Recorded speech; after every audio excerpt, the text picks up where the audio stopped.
काफ़ी साल बैंक में जॉब भी की है, तो ये मतलब बैंकिंग जॉब से कॉमेडी वीडियोस बनाने का जो जर्नी रही है, थोड़ा उसके बारे में आप बताइए।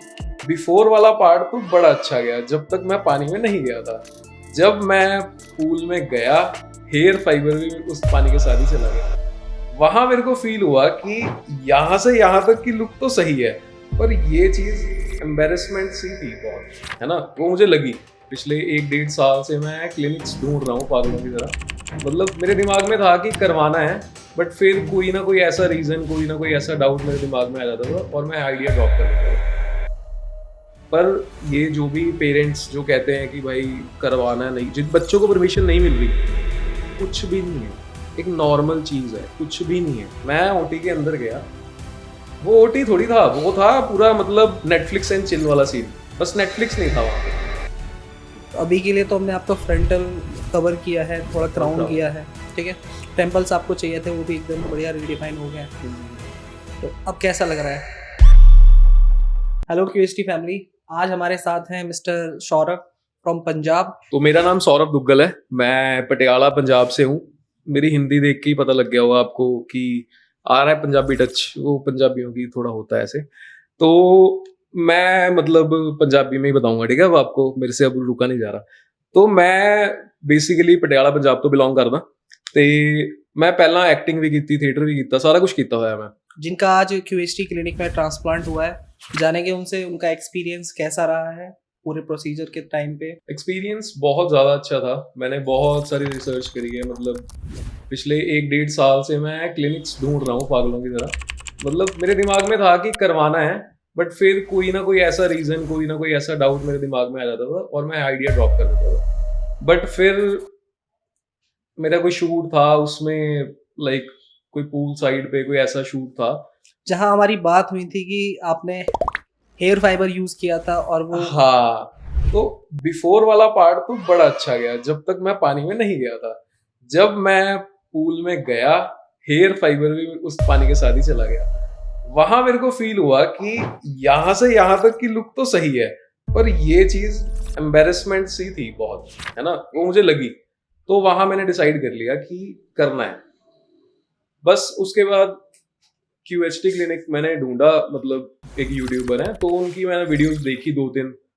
वहाँ मैंने क्यूएचटी का पेज देखा, वहाँ से रिजल्ट्स देखे उनके, मुझे बहुत अच्छे लगे।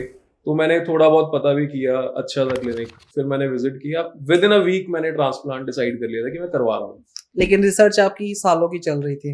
रिसर्च सालों की चल रही थी, डाउट्स नहीं क्लियर हो रहे थे मेरे। बट यहाँ पे भी मैं करवाने नहीं आया था, मैं फर्स्ट टाइम आया डाउट्स लेके। बट हाँ, इतना कन्विंस हो गया कि हाँ करवा ही लेता हूँ। अब था कि करवाना है, बट डाउट्स जब मैं सेटिस्फाई हो गया ना कि मेरे डाउट्स बिल्कुल क्लियर हैं, तो फिर मैंने सोच लिया कि करवा के जाऊंगा। डे 1 का एक्सपीरियंस कैसा था जब आपके डाउट क्लियरेंस सेशन होता है डॉक्टर्स के साथ में, मेडिकल काउंसलर के साथ में? क्योंकि जैसे आपने बताया कि काफी डाउट्स थे, तो वो क्लियरेंस कैसा मिला आपको? क्लियरेंस बहुत अच्छा था, बहुत ही अच्छा था। क्योंकि ऐसे डाउट्स क्या थे वो? एक तो होते हैं नॉर्मल डाउट्स, क्या? एक होता है सिली डाउट्स। अब जो बंदा बहुत टाइम से चीजें कर रहा है ना, उसके सिली डाउट होते हैं। हर चीज में डाउट है, हेयर लाइन ऐसे नहीं होगी, ऐसे होगी, है ना। अब डॉक्टर को वो चीजें पता है, बट हमें आधी पता है। अब मेरे को ये पता है डिफ्यूज पैटर्न है, बस उसके आगे कुछ नहीं पता। तो छोटे छोटे मेरे डाउट्स कि ऐसे ग्राफ्ट कैसे जाएंगे, आप सिर्फ यहाँ ग्राफ्ट डालोगे या यहाँ भी डालोगे, है ना। यहाँ डालोगे तो पीछे वाले बाल ज्यादा हल्के तो नहीं लगेंगे। तो ये छोटे छोटे से क्वेश्चन, सिली सिली क्वेश्चंस थे, बट सारे ही आंसर मिल गए। तो जब मुझे लगा ना कि हाँ अब मैं, दिल मेरा सेटिस्फाइड है, तो फिर मैंने कहा कि चलो करवा लेते हैं। आफ्टर दैट फिर उन्होंने मतलब उड़ा दिए मेरे सारे बाल, गंजा कर दिया। फिर हेयर लाइन डिसाइड हुई। अब हेयर लाइन में मैं बहुत ही ज्यादा कॉन्शियस था कि यार ये चीज सही होनी चाहिए। हेयर लाइन को लेकर ज्यादातर पेशेंट्स का क्वेश्चन रहता है कि थोड़ा डाउन रखें या हमको टेम्पल्स चाहिए।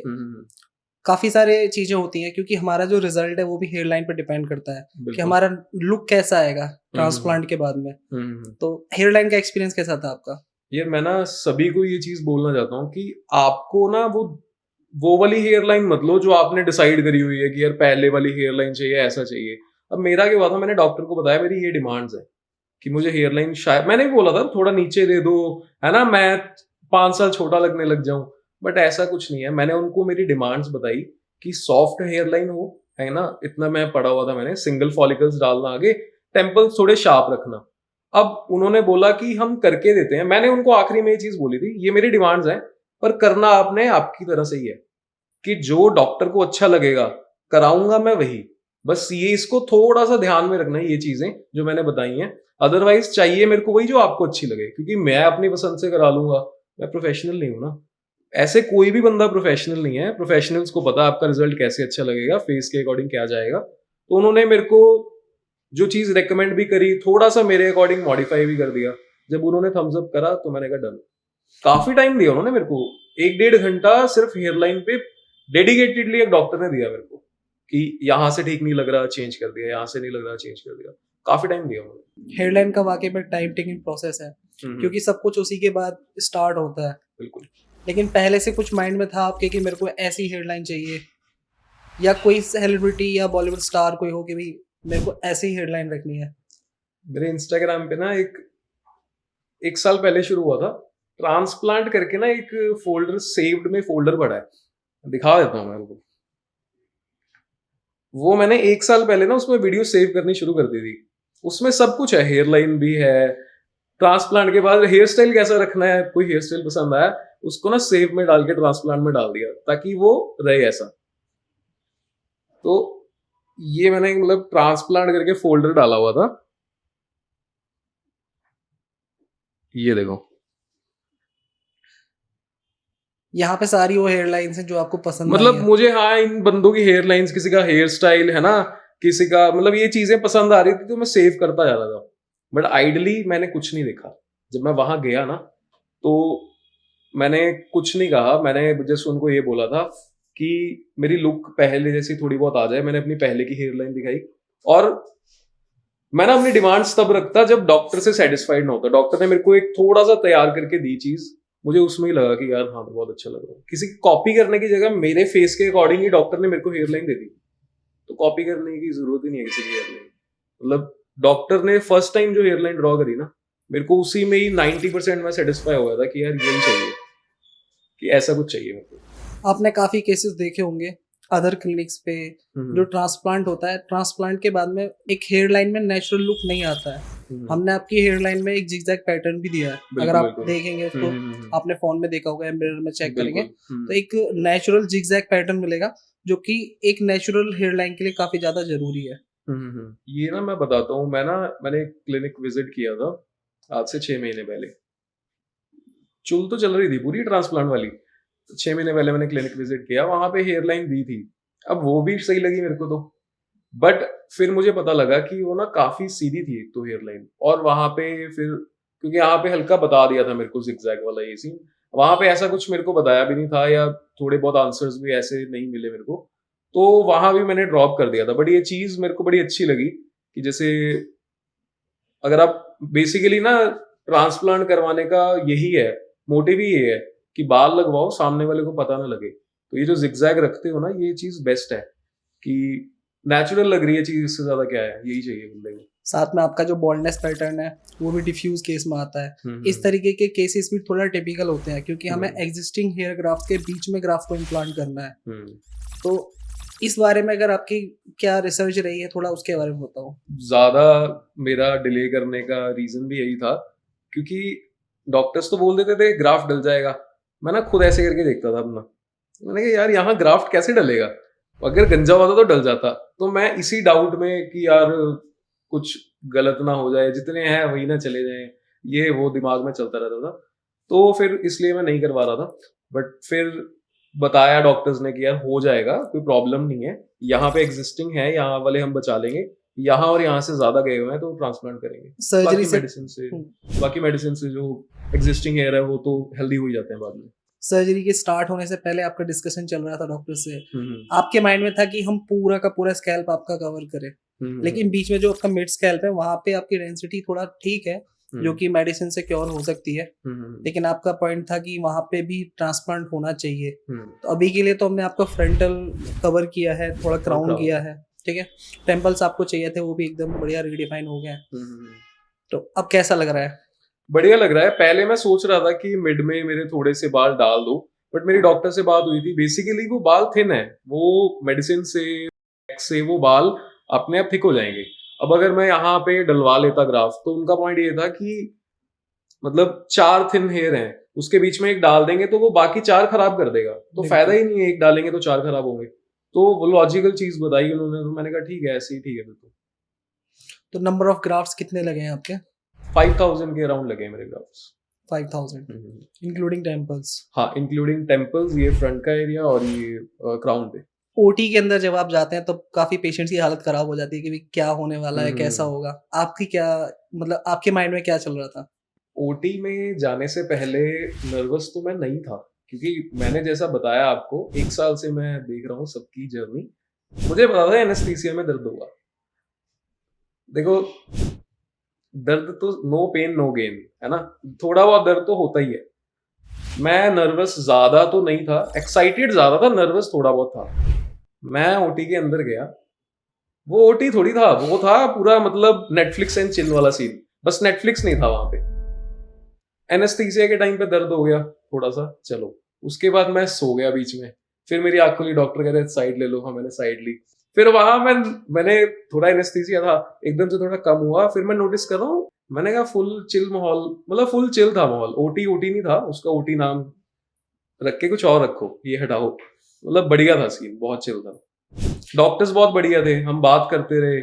मैं वहीं वहां पे भी बस फालतू फालतू क्वेश्चन पूछी जा रहा हूँ, डॉक्टर बताई जा रहे हैं, है ना, मैं हंसी मजाक करी जा रहा हूँ, वो भी करी जा रहे हैं साथ में, तो बढ़िया था पूरा। पेन लेवल कैसा था प्रोसीजर के टाइम पे?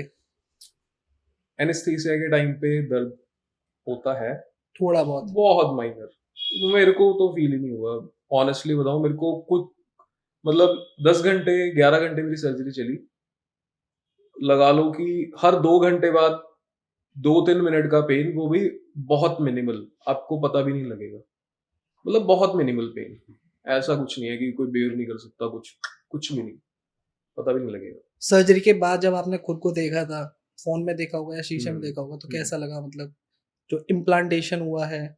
सर्जरी के बाद तो डॉक्टर ने मेरे को शीशा दिखाया, मैं अब आएगा ऋतिक रोशन बाहर फुल लुक, मतलब देख के ना आपको ये चीज देख के ही पता लग जाता है कि जब ये बाल लंबे होंगे ना, इमेजिन कर लेता है बंदा।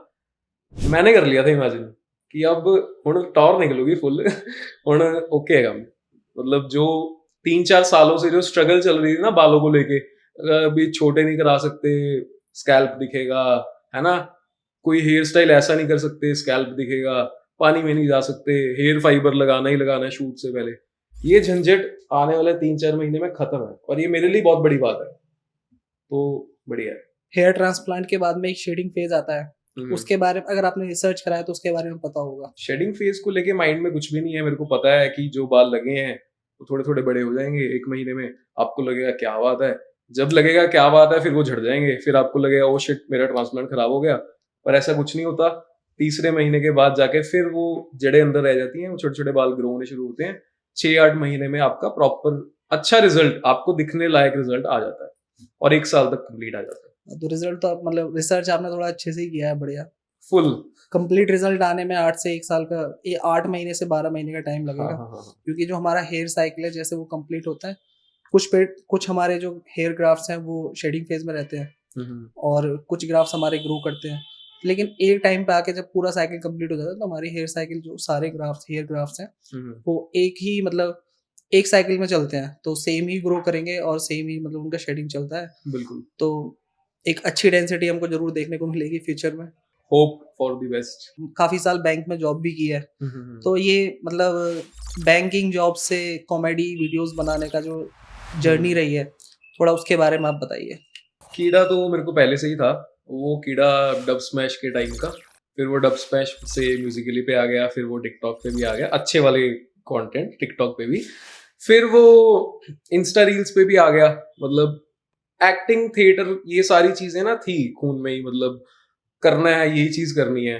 बट फिर लाइक कह लो कि अब ग्रेजुएशन हो गई, घर वाले कह रहे हैं जॉब कर लो, मैंने कहा ठीक है कर लेते हैं, क्योंकि ये चीजें बहुत ज्यादा टाइम कंज्यूम नहीं कर रही थी, एज अ पैशन नहीं, एज अ शौक कर रहा था मैं वो चीजें पहले, ठीक है शौक था, कर रहा था साथ साथ में। जब बैंक में जॉब स्टार्ट करी, फिर जॉब करने लग गया, 1-2 साल जॉब करी, फिर देखा कि यार ये फील्ड में भी ना स्कोप है, लोग कर रहे हैं, तो फिर मैंने भी स्टार्ट कर दिया डेडिकेटेडली वो करनी, वीडियोस बनानी स्टार्ट कर दी। फिर थोड़ी बहुत वीडियोस चलने लग गई है ना, थोड़ा बहुत पैसा आने लग गया, थोड़ा बहुत, बिल्कुल थोड़ा बहुत। तो फिर मैंने सोचा कि यार बैंक के साथ इस चीज को डेडिकेटेडली टाइम नहीं दे सकता मैं, इसमें अगर फाड़ना है ना तो इसको छोड़ना पड़ेगा, क्योंकि ये जो जॉब है ना, ये आपको ना स्लो पॉइजन है, ये आपको पैसा देती रहेगी मंथली, और आप इसमें खुश हो गए क्योंकि आपका लाइफस्टाइल बढ़िया चिल हो रखा है, बट फिर आप उस पर फोकस नहीं कर पाओ, हट जाएगा फोकस। तो यहाँ फोकस करने के लिए फिर 1 साल से मैंने अब बैंक वाली जॉब को ड्रॉप कर दिया, इस पे फोकस करने के लिए। तो ये सीन अभी। अभी जो आप आगे वीडियोस बनाएंगे तो डेफिनेटली हमको एक अच्छा लुक आपका देखने को मिलेगा। लेकिन आगे मतलब मैंने आपके वीडियोस देखे हैं, काफी नॉर्मल जो आदमी अपनी लाइफ से रिलेट कर सकता है, और ऐसे आइडियाज आते कहाँ से हैं? लाइफ से ही आते हैं, मतलब क्या करूं है ना, बंदी रिप्लाई नहीं कर रही, वो लड़ाई हो गई है ना, उसका एक बेस्ट फ्रेंड है वो, है ना, मतलब ऐसी सारी चीजें। तो ये सारी चीजें जब वो मेरे पास लेके आते हैं तो वो तो अपना दुखड़ा सुना रहे होते हैं, आपको मैं कंटेंट मिल रहा होता मैं है। सोच रहा होता अच्छा तेरी बंदी को बेस्ट फ्रेंड मैसेज कर रहा है, अच्छा तो ठीक है, डन, कोई नहीं करेंगे कुछ। फिर 2 दिन बाद वो कुछ रील में निकल जाता है, फिर वो ऐसा सीन है, देखता रहता हूँ, ऑब्जर्व करता रहता हूँ, अपने आप चीजें निकल जाती हैं। हेयर ट्रांसप्लांट के लिए काफी फैमिलीज होती हैं, मॉम डैड होते हैं, काफी फैमिलीज में सपोर्ट नहीं करते हैं कि पेरेंट्स से डिस्कस किया उसने कि मेरे को हेयर ट्रांसप्लांट कराना है, तो ज्यादातर सपोर्ट नहीं मिलता है। बिल्कुल। आपकी फैमिली का क्या रिस्पॉन्स था जब आपने बताया कि मेरे को हेयर ट्रांसप्लांट कराना है, ऐसा कुछ? मैं ना एक चीज बताता हूँ, मेरे लिए भी ना पहले ये चीज थी, यार आपने नाम ऐसे रखे हुए हैं पूरी इंडस्ट्री में ट्रांसप्लांट वाली, पेशेंट, मैं यहाँ साइन कर रहा हूँ, वहां लिखा हुआ है हिंदी में रोगी, मैं यार रोगी, मैं ट्रांसप्लांट, है ना। फिर ऑपरेशन थिएटर, सर्जरी, तो ये चीजें ना देखने में बहुत बड़ी लगती हैं, और एक्चुअल में है, ये सर्जरी है, बट अगर आप देखोगे ना कुछ भी नहीं है। मेरा कल ट्रांसप्लांट हुआ है, मैं सर्जरी के बाद खुद आया, खुद आराम से होटल गया, सो गया आराम से जाके, कोई दिक्कत ही नहीं थी। एनेस्थीसिया भी मतलब लोगों को चढ़ता है, वैसे हल्का नशा सा हो जाता है, पर मैं पंजाबी हूँ, हमें दारू तो कम चढ़ती है, ये तो पता था मेरे को, हमें एनेस्थीसिया भी नहीं चढ़ता, ये मुझे पता लग गया कि पंजाबियों का है कुछ स्ट्रांग। एनेस्थीसिया का भी नशा मेरे को बहुत ज्यादा नहीं था, कुछ भी नहीं था, मैं चिल था बिल्कुल। पर ये जो भी पेरेंट्स जो कहते हैं कि भाई करवाना नहीं, जिन बच्चों को परमिशन नहीं मिल रही, कुछ भी नहीं है, एक नॉर्मल चीज है, कुछ भी नहीं है, मतलब जैसे आप अपनी बॉडी शेव करवा रहे हो ना, ऐसा सिंपल प्रोसेस है। बस हाँ थोड़ा सा वो टेक्निकलिटीज आ जाती हैं बीच में, होता कुछ भी नहीं, कुछ हो ही नहीं सकता इसमें, बिल्कुल सिंपल है। तो आपकी फैमिली का क्या रिस्पॉन्स था इसका? मेरी फैमिली ने कुछ कहा ही नहीं, उनको पता था कि इसको चूल्हा ट्रांसप्लांट कराने की, 1 साल से इधर उधर धक्के खा रहा है ना, देखता रहता है इधर उधर कुछ ना कुछ। तो मैंने उनको बताया, मैंने कहा मैंने क्लिनिक फाइनल कर लिया, हरिद्वार में है, तो मैं जा रहा हूँ 15 को। कह रहे ठीक है, डन है, देख लिया तुमने क्लिनिक के बारे में सारा कुछ ओके है, क्योंकि उनको तो पता था कि मैं इतने सारे क्लिनिक में रिजेक्ट मार चुका हूँ, मैं क्यों आऊंगा कहीं और। तो कह रहे क्लिनिक देख लिया ना आराम से, अच्छे से पता कर लिया, मैंने कहा हाँ सब पता कर लिया, जा रहा हूँ, कंफर्म है अब।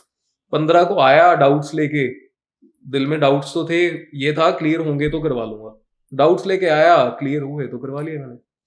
यहाँ आने से पहले पंजाब में काफी क्लिनिक हैं जहाँ आप गए हैं, मेनली क्या रीजंस रहे हैं उन क्लिनिक्स को रिजेक्ट करने के, और क्यूएसटी को आपने जो चुना है, चूज किया है अपने हेयर ट्रांसप्लांट के लिए? फर्स्टली द थिंग इज कि मेरे ब्रदर ने करवाया था, मेरा कजन है मेरे से बड़ा।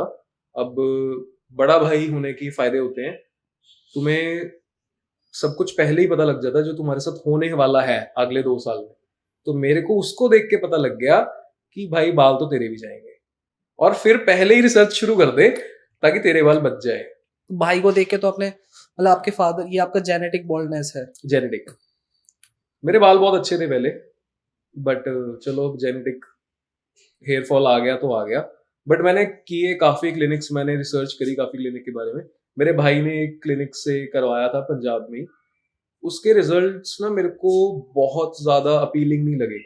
उसके जो ग्राफ्ट्स हैं, पता नहीं मैं या शायद सभी कर लेते होंगे, मेरे को तो अब नॉलेज होगी थोड़ी बहुत, तो मैं देख के बता देता हूँ कि ट्रांसप्लांट हुए हुए हैं आराम से, क्योंकि उसके फ्रंट पे ही बियर्ड के बाल लगाए हुए हैं।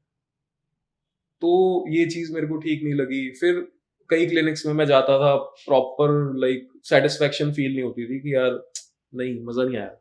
तो वही फिर मैं फीड में मार रहा था स्क्रॉल, QHT की वीडियो आ गई मेरे फीड पे, तो मैंने रिजल्ट्स देखे, सारी ही वीडियोस कह लो कि QHT की, ऑनेस्टली जितनी भी वीडियोस मैंने देखी ना उसके रिजल्ट्स, क्योंकि वो डेली बहुत काफी करते हैं पोस्ट, तो मैंने 20-25 वीडियो खा गया मैं स्क्रॉल मार मार के। जब मैंने देखी ना as a third person perspective, मैंने देखा कि यार हाँ, अगर ये बंदा मेरे आगे आएगा ना, मैं बोलूंगा यार तेरा रिजल्ट अच्छा है, कि तेरे बाल अच्छे लग रहे हैं। तो मैंने अगर 25 बंदे देख लिए जिसको देख के मैं सेटिस्फाइड फील कर रहा हूँ, तो यहाँ से करा सकता हूँ मैं। ये रीजन था बस। प्राइस एक ऐसा पॉइंट है जहाँ पे आके काफी लोग डिसाइड नहीं कर पाते कि हम कहाँ से कराएं। कहीं पे 10 रुपए पर ग्राफ्ट कॉस्टिंग है, कहीं 15 रुपए है, कहीं 20 रुपए है, कहीं 50 रुपए है, कहीं 100 रुपए है। इंडिया के अंदर हमारे जो ट्रांसप्लांट की कॉस्ट है वो मोर देन 1000 रुपीज तक जाती है। बिल्कुल। काफी क्लिनिक्स ऐसे जो इतना हायर चार्ज करते हैं। बिल्कुल। QHT के प्राइस के बारे में आपको क्या लगता है? कि मेरे को पहली बात तो बहुत अफोर्डेबल लगा। अब कहने को तो बहुत कम में ग्राफ्ट लगा देते हैं बंदे, 10 रुपए पर ग्राफ्ट में भी हो जाता है आपका ट्रांसप्लांट। बट QHT पहले मैंने प्राइस नहीं देखा, पहले मैंने क्लिनिक देखा, क्योंकि ये मेरे बाल ऐसे नहीं है मैं हर 6 महीने साल बाद दोबारा लगाता रहूंगा। नहीं, एक ही बार होगा, ये हो जाएगा दोबारा, पर फिर करेक्शन करानी पड़ेगी। ये तुम्हारे जिंदगी हमेशा, मतलब जिंदगी भर यहाँ रहेंगे, तो इस पे इन्वेस्ट करो। पर मैंने पहले QHT देखा, मेरे को अच्छा लगा, उसके बाद मैं प्राइसिंग पे आया। क्या प्राइसिंग है? प्राइसिंग भी ऐसी है कि अफोर्डेबल है, बिल्कुल आप बिना किसी दिक्कत के करा सकते हो। मार्केट में बहुत ज्यादा महंगे क्लिनिक्स भी हैं, बट वही है, जैसा जैसा आप बढ़ाते जाओगे, अब ऐसा नहीं है कि 1000 रुपए वाला ग्राफ्ट 50 वाले से कम होगा। बट आप चीप मत देखो, पैसा मत देखो स्टार्टिंग में, पहले क्लिनिक देखो अच्छा है कि नहीं, फिर कॉस्ट मैटर नहीं करती। ये चीज है। अब मैंने यहाँ पे दिया, मतलब यहाँ पे करवाया मैंने, कॉस्ट भी सही और रिजल्ट्स भी सही, तो मैंने करवा लिया। मेरे इस क्वेश्चन से काफी ऑडियंस हमारी रिलेट कर पाएगी, उनके लिए काफी बेनिफिशियल भी रहेगा। हेयर ट्रांसप्लांट अगर हमें कराना है तो हमें क्लिनिक में क्या क्या चीजें देखनी चाहिए, आप अपने एक्सपीरियंस से थोड़ा बताइए। पहले तो हेयर ट्रांसप्लांट जो करवा रहा है ना, 110% उसने रिसर्च कर रखी होगी, ऐसे तो कोई मन नहीं बनाएगा। तुम्हारे जो भी डाउट्स हैं वो लेके क्लिनिक में एक बार कंसल्टेंसी लो। अगर तुम्हारे डाउट्स क्लियर हो रहे हैं, और तुम्हें अपनी हेयर लाइन बनवा लो, बना देते हैं वो कंसल्टेंसी में, आपको आइडिया दे देंगे। अगर तुम सेटिस्फाइड फील कर रहे हो, और क्लिनिक के जो रिजल्ट्स हैं वो उनके इंस्टा या उनकी साइट पे चेक करो, वो तुम्हें सेटिस्फेक्शन दे रहे हैं, तो बस वो क्लिनिक पे करवा लो। अभी हेयर ट्रांसप्लांट कराने के बाद क्या लगता है कि आपको मतलब फ्यूचर में क्या क्या चेंजेस देखने को मिलने वाले हैं? क्योंकि हेयर ट्रांसप्लांट से ना कॉन्फिडेंस सबसे पहली चीज है जो बूस्ट होती है।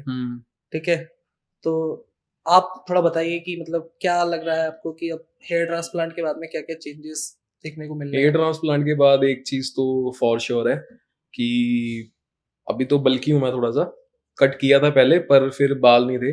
अभी नेक्स्ट गोल है 6 महीने बाद गोवा बीच, लीन बॉडी, शॉर्ट्स डाल के ऐसे जुल्फे लहरा रही होंगी। हाँ, ये गोल है बस।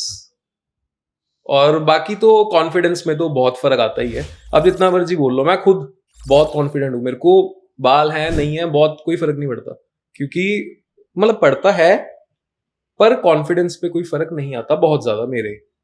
ठीक है, मतलब मैं सारी चीजों में गुड हूं, तो बाल बहुत कम रोल प्ले करते हैं आपकी लाइफ पे, पर आपके कॉन्फिडेंस और लुक पे करते हैं 60%। लुक पे तो लुक वाइज मेरे को थोड़ा सा फील होता था कि यार बाल होते ना मजा आ जाता। और मर्द प्रजाति के बाल ही हैं जिससे तुम लुक बना सकते हो, अदरवाइज ना तुम मेकअप कर सकते हो, या तो दाढ़ी रख लो या बाल रख लो, दो ही चीजें हैं भाई। एक उड़ गई तो फिर जिंदगी उड़ गई, करा लो, मस्त मजा आएगा। अभी भी काफी लोग हैं जो हेयर ट्रांसप्लांट कराना चाहते हैं, लेकिन वही है कि स्टेप नहीं ले पा रहे कि उनको हेयर ट्रांसप्लांट कराना चाहिए या नहीं कराना चाहिए। तो आपकी क्या एडवाइस है उन लोगों को? यार मैं ना खुद नहीं करा रहा था, पता नहीं क्यों, बेवकूफ दिमाग, ये नहीं हो जाएगा वो हो जाएगा फलाना ढिमका, कुछ लोगों के माइंड में ये रहता है कि हमें कैंसर हो जाएगा या स्कैल्प मतलब इन्फेक्शन हो जाता है, ना जाने क्या क्या चीजें होती हैं। कुछ नहीं होता। मैं कैंसर वैंसर तो नहीं, मुझे लगा था ये सर्जरी है, ये है वो है, अरे कुछ है ही नहीं।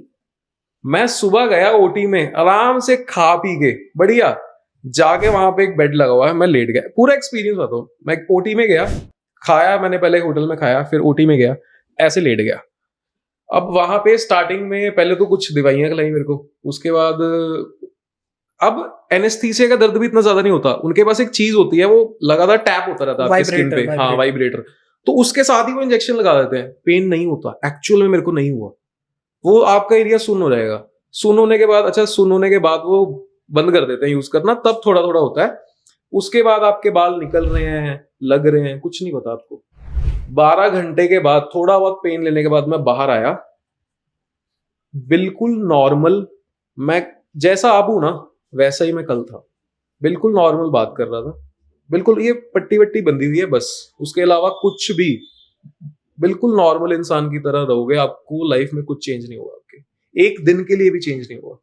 लोगों को क्या रहता है ना, हेयर ऑयल ट्राई करेंगे, शैम्पू ट्राई करेंगे, काफी सारे हेयर प्रोडक्ट्स हैं कि हमारे बाल वापस आ जाएंगे। मैं उनमें से एक ही हूँ।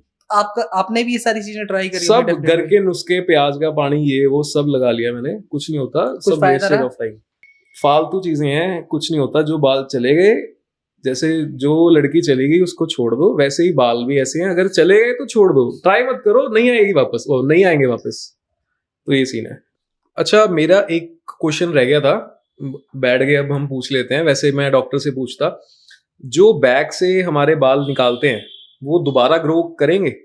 नहीं, ये चीज नहीं होती है। जो हमारे ग्राफ्स एक बार निकल गए, क्योंकि हम उसको रूट के साथ में एक्सट्रैक्ट कर रहे हैं, तो उसका पॉसिबल नहीं है कि वो वापस से ग्रो करेगा। लेकिन इतना डेंसिटी हम लूज नहीं करते।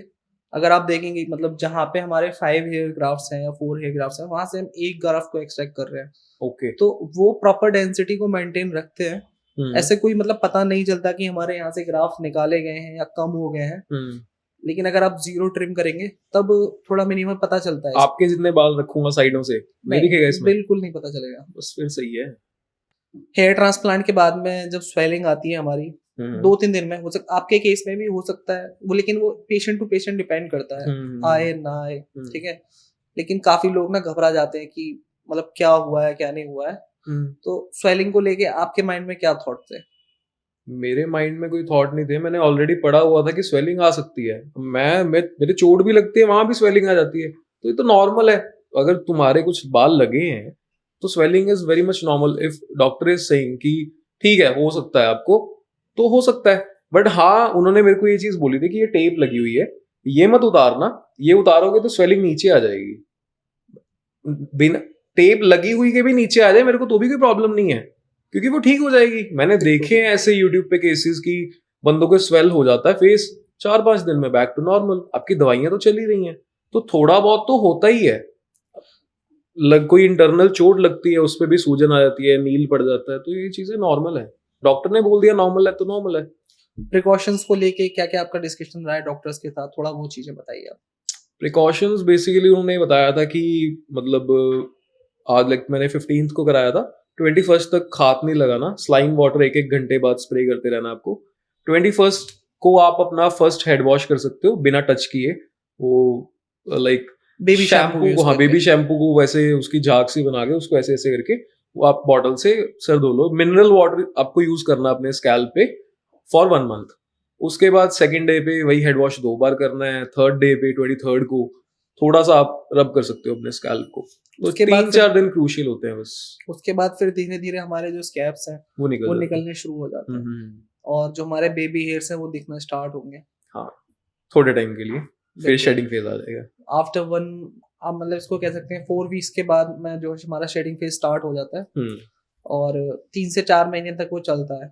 कुछ बाल हमारे ग्रोइंग फेज, कुछ हेयर्स हमारे ग्रोइंग फेज में रहते हैं, कुछ हमारे शेडिंग फेज में रहते हैं। तो यहाँ पे भी लोगों के माइंड में ये डर आ जाता है कि पता नहीं क्या हुआ है, डॉक्टर ने मतलब क्लिनिक ने सही से सर्जरी की है नहीं करी है, हमारे पैसे बर्बाद हो गए। शेडिंग फेज में ना ज्यादातर लोगों के माइंड में डाउट रहता है। अब क्वेश्चन शेडिंग फेज का कर रहे हो, वैसे मैं ना हंस रहा था उस टाइम पे भी, मतलब मेरे दिमाग में कोई और ही चीज चल रही थी। मेरे दिमाग में चल रही है कि जल्दी से बाल झड़े, नए आए, क्योंकि प्रोसेस है, बाल झड़ेंगे ही। अरे डॉक्टर ने बोल दिया झड़ के वापस आएंगे, तो आप डाउट में क्यों हो? झड़ने ही है, वो प्रोसेस है अगर चीज का, कि एक बार चीज अगर आएगी तो एक बार झड़ के ही आएगी। तो मैं तो एक्साइटेड हूँ कि भाई जल्दी से झड़, उसके बाद दोबारा ग्रोथ आएगी तो मैं एक्साइटेड हूँ कि कैसे आएगी। सर्जरी के बाद हमको 1 हफ्ते तक बिल्कुल स्ट्रेट सोना होता है। स्लीपिंग पोजीशन को लेके थोड़ा सा मतलब आपकी क्या मतलब कैसा एक्सपीरियंस रहा, थोड़ा सा उसके बारे में बताओ। स्लीपिंग पोजीशन मेरे को एक्चुअल में लगा था कि ये तो बहुत डिफिकल्ट होगा, कि मैं कुछ ना कुछ खराब कर लूंगा अपना। एक्चुअल में लगा था मेरे को कि इसका कोई वे आउट नहीं है, क्योंकि मेरे क्राउन में भी ग्राफ्ट लगे हैं, टेम्पल्स में भी ग्राफ्ट लगे हैं, टेम्पल्स में भी ग्राफ्ट लगे हैं। मुझे ऐसा कोई दिक्कत नहीं है कि मैं ऐसे पास से ना लूं इधर उधर, मतलब, पर क्राउन में ग्राफ्ट लगे हैं, इसको ऐसे बचाऊंगा। मेरे को था कि यहाँ पे गोल पिलो भी रख लूंगा, फिर भी स्कैल्प नीचे टच होगा, ये नीचे टच होगा, पर ऐसा कुछ भी नहीं हुआ। मैंने नॉर्मल वो करा अपना, 3-4 टॉवल, पिलो तो मोटा था, 3-4 टॉवल वो करे, उसके बाद डॉक्टर ने एक शीट दी थी उसके ऊपर डालने के लिए, वो डाली। जब मैंने नीचे टच किया ना, मतलब नीचे सिर रखा अपना, तो इतना डिस्टेंस था बेड से और पीछे भी काफी डिस्टेंस था, तो मेरे को कोई दिक्कत नहीं आई, बहुत इजी था। मेरे को एक्चुअल में फील हुआ था कि बहुत डिफिकल्ट है ये चीज, बट कुछ भी नहीं था। तो अभी 24 आवर्स लगभग हो चुके हैं आपकी सर्जरी को कंप्लीट हुए। अभी मतलब आपको कुछ पेन वगैरह कुछ फील हो रहा है पीछे या फिर ऊपर स्कैल्प में? पेन मेरे को लास्ट मुझे याद है जब एनेस्थीसिया लगा था तब थोड़ा सा हुआ था, उसके बाद सुन्न हो गया था। फिर जब मैं बाहर निकला तो ये सारी चीज मेरे को कम फील हो रही थी, पेन नहीं था, फील नहीं हो रही थी। वो एनेस्थीसिया का असर है। वो एनेस्थीसिया का असर था बस, वही। बट पंजाबी है वो, 2 घंटे में निकल गया मेरा। उसके बाद यहाँ बैंडेज लगा दी थी, यहाँ कैप लगा के मैं होटल चला गया, कोई पेन नहीं हुआ। गया, खाना खाया, सो गया, सुबह उठा, यहाँ बैठा हूँ आराम से, 0.1% भी पेन नहीं है, कसम से बिल्कुल पेन नहीं है। यहाँ पे थोड़ा बहुत मतलब वो था, जो प्लाज्मा वो होता है, तो बैंडेज जस्ट मैंने चेंज करवाई अभी दोबारा, बट पेन नहीं होती, बिल्कुल भी नहीं है। हेडेक भी नहीं है, पेन कुछ भी नहीं है मेरे को, एक्चुअल में कुछ नहीं है। बहुत इजी फील कर रहा हूँ मैं। बस ये है कि थोड़ा ऐसे आंखें वो चीज नहीं कर पाते तुम इतना ऐसे प्रॉपर वो मूवमेंट सी, बट थोड़ा हैवीनेस आ जाता है, हल्का सा हैवीनेस होती है। आप पूरी आई मूवमेंट जैसे पहले करते हो ना, वैसी वाली नहीं कर सकते, बट ठीक है, वो भी 3-4 दिन की बात है, कुछ ही दिन का नॉर्मल है, वेरी नॉर्मल। थोड़ा QHT टेक्निक के बारे में आप बता सकते हैं? तो मैंने कराया था QHT टेक्निक से अपना ट्रांसप्लांट। उसमें क्या होता है कि नॉर्मली जो और भी टेक्निक्स है काफी मार्केट में, कि आपके ग्राफ्ट्स निकालते हैं, उसको कोई वाटर में वो सेव कर लेते हैं, उसके बाद फिर स्लिटिंग हुई होती है ऑलरेडी, फिर डालने स्टार्ट करते हैं। अब QHT टेक्निक में क्या है, ग्राफ्ट निकल रहे हैं, साथ के साथ इम्प्लांट हो रहे हैं, डैमेज होने के चांसेस बहुत ज्यादा, ऑलमोस्ट 0 हो जाते हैं। तो ग्राफ्ट नहीं डैमेज होंगे, आपका डोनर ज्यादा बचा रहेगा, है ना। तो मेरा ये रीजन था, प्लस जितनी जल्दी ग्राफ्ट जाएंगे ना उसमें आपका रिजल्ट भी उतना ही अच्छा आएगा। आप प्रिजर्व करने की जरूरत नहीं ना, बट 10-15 मिनट में वो ग्राफ्ट प्लांट हो गया तो रिजल्ट्स में दिखती है वो चीज। इसलिए मैंने QHT टेक्निक से करवाया अपना। और आपको भी ये रिकमेंडेड है कि बेस्ट देखो अपने लिए, जहां आप सेटिस्फाइड हो वहां से कराओ। उसके बाद QHT है। हाँ, जहां से आप सेटिस्फाइड हो अब वहां से कराओ। हाँ, मैं QHT से सेटिस्फाइड हूं, आना हुआ आ जाओ। मेरे जितने भी अपडेट्स हैं QHT के चैनल पे आपको मिलते रहेंगे, टाइमली अपडेट्स देखते रहना, कैसे कैसे चल रहे हैं मेरे बाल। मेरे भी होंगे शेड, डरना मत, फिर आ जाएंगे वापस। तो फॉलो कर लो QHT को, मेरे आपके सारे अपडेट्स मेरे आपको वहीं मिलेंगे।